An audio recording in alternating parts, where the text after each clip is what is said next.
Hello, my friends. Let me give you a short summary for the last few lectures, and I'm gonna start with the things that I think are really important.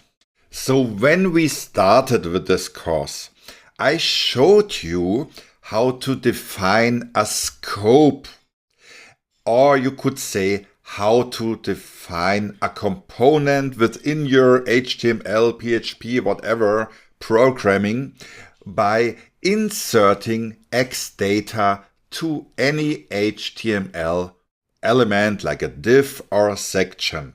And within this definition, you can place an object with this curly braces here. And within this object, you can have certain properties. Now, what can you do with these properties? Well, you can have an output of the properties with Xtext or XHTML, of course. Then you can listen to event handlers like click or something else.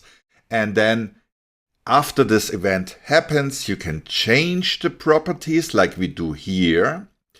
Or you can bind properties with the help of ternary expressions to any HTML attributes like class or style or any other attribute. And then the attribute can change on the fly when the property changes. Then we also saw that any kind of input, it can be an input of a type of range, it can be an input of a type of text, or it can be a checkbox or anything else, that any input can bound also to the property. So as soon as I change something in the input, if I put an X model here on this input, then the according property changes.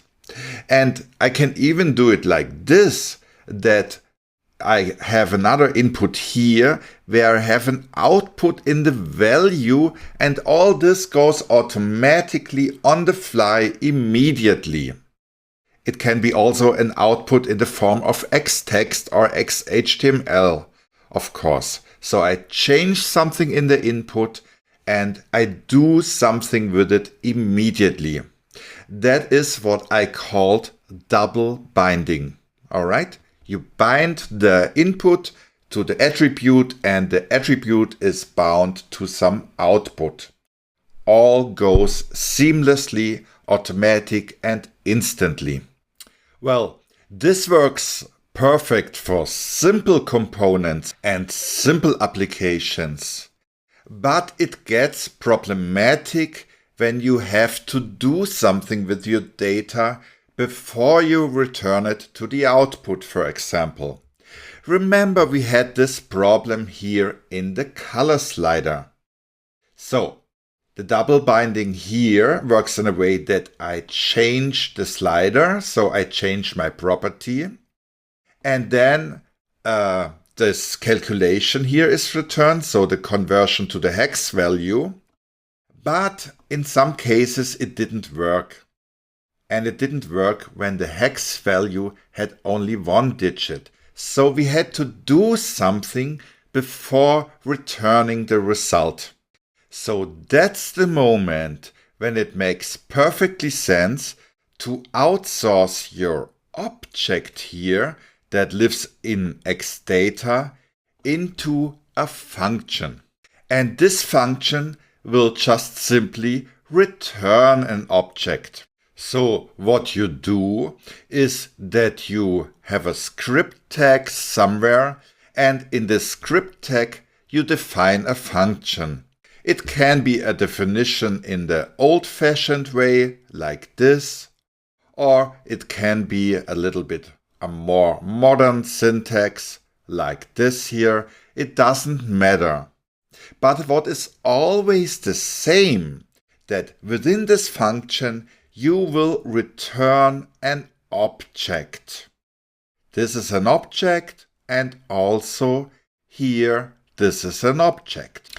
Now, to get this function data into your xData, so to get it into your actual component, you just call the function with its name. You can call it with brackets here, but if you don't use any arguments, you just can put the simple function name here. That also works, all right? So again, instead of having an object here in xData, you just call a function that returns the object and you have the same thing. But now the cool thing about all this function extraction is that within your object that you return, you can define your own methods like we did here with this conversion method. All right? And then within your actual component, that means within your actual HTML part of the component, you can call these methods that live in your object in the functions.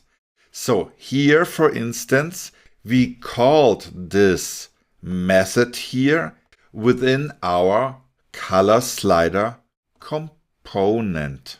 So this has two amazing advantages for us.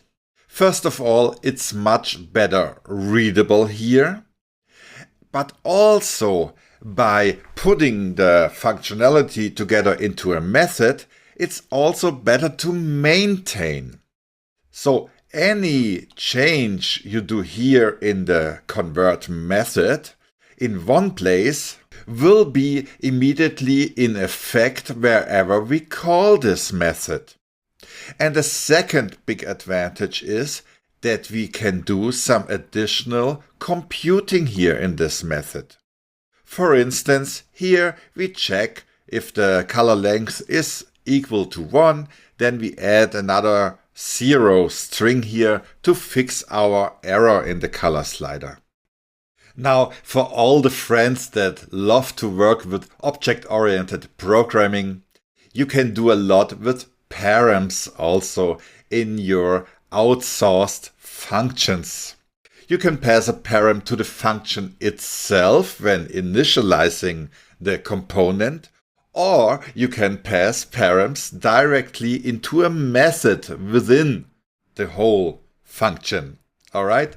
You just have to be a little bit careful with addressing the params.